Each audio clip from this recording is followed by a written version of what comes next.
Yeah, good.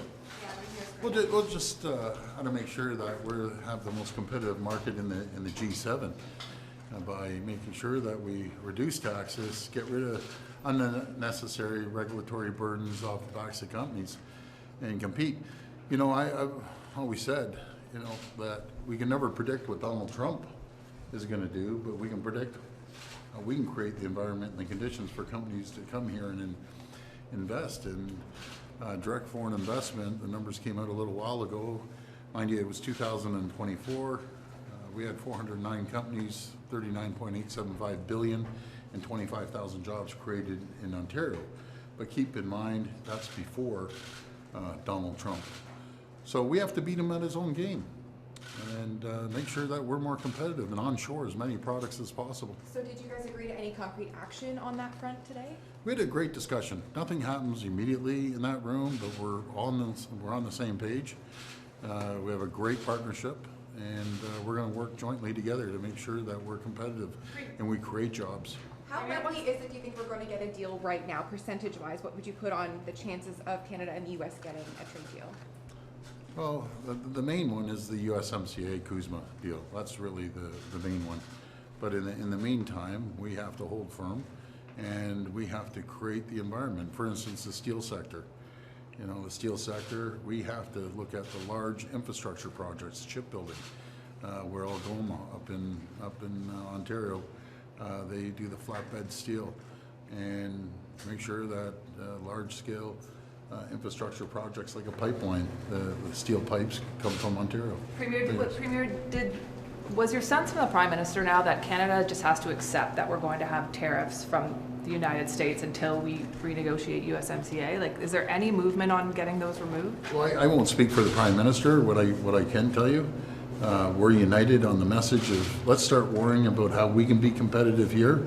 Donald Trump is so unpredictable. I don't even know if he knows what he's doing tomorrow morning. So let's start focusing on creating that environment but is there to an attract acceptance? companies. Is there an acceptance, I guess, from leaders that we'll just have the tariffs? Again, the Prime Minister will speak on that, but the President is unpredictable. He'll come out with some cockamamie thing tomorrow that we don't even know about. So right? do you think that Mark Carney is being two elbows down in response to that unpredictability? Not at all. He's doing an incredible job. He's working collaboratively with 12 other premiers and myself, and working as Team Canada. And he's doing a very, very good job, in my opinion. Put in his position, dealing with Donald Trump. Let's stop worrying about Donald Trump. We'll start focusing on Ontario, on Canada, and all the other provinces and territories. Premier, today is Pierre Poilievre's byelection. If he gets elected, I'm wondering what's your advice to him going into the fall sitting of the Parliament? Work with the Prime Minister. How so? Let's team Canada. You know, let's put our political stripes aside and start working together collectively on large infrastructure projects, on other areas that he can cooperate with the government. Last question. Would you have plans to meet with Poilievre to push that message and make sure that he is working with the Prime Minister? All I want to do is move forward collectively as a government. I don't care about political stripes. The person I'm working with right now is the Prime Minister of the day, and as far as I'm concerned, he's doing a really, really good job considering the position he's been put in.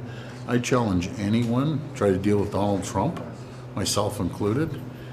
He's a different type of cat, but we're united. We know what we need to do, and we know that we need to cut the regulatory burdens off of companies, lower taxes, put money back into people's pockets, support companies that need investment to grow and expand here, and onshore, the procurement side. It's absolutely critical. Air Canada workers. Anything for Air Canada workers. What's your message? Well, everyone deserves a fair wage for a day's work. They order them back to work, and I think it has to be in the best interest of the workers, the company, and most importantly, the people of Canada.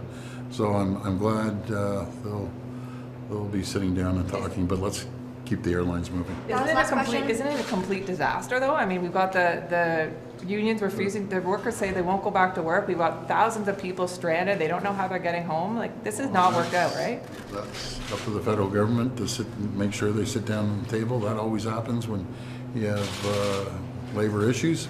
But they'll work it out. It's happened before, and they'll get things moving. Okay, thanks everyone. Do you have any plans to go to DC anytime soon? Not lately. I won't. But when they need me, I'll be down there, giving my colleague Howard Lutnick a little poke. Oh, do you think he needs one? He needs a couple more pokes than me. Thank Don't worry, you. I'll poke him. Thanks, everyone. Thanks a lot.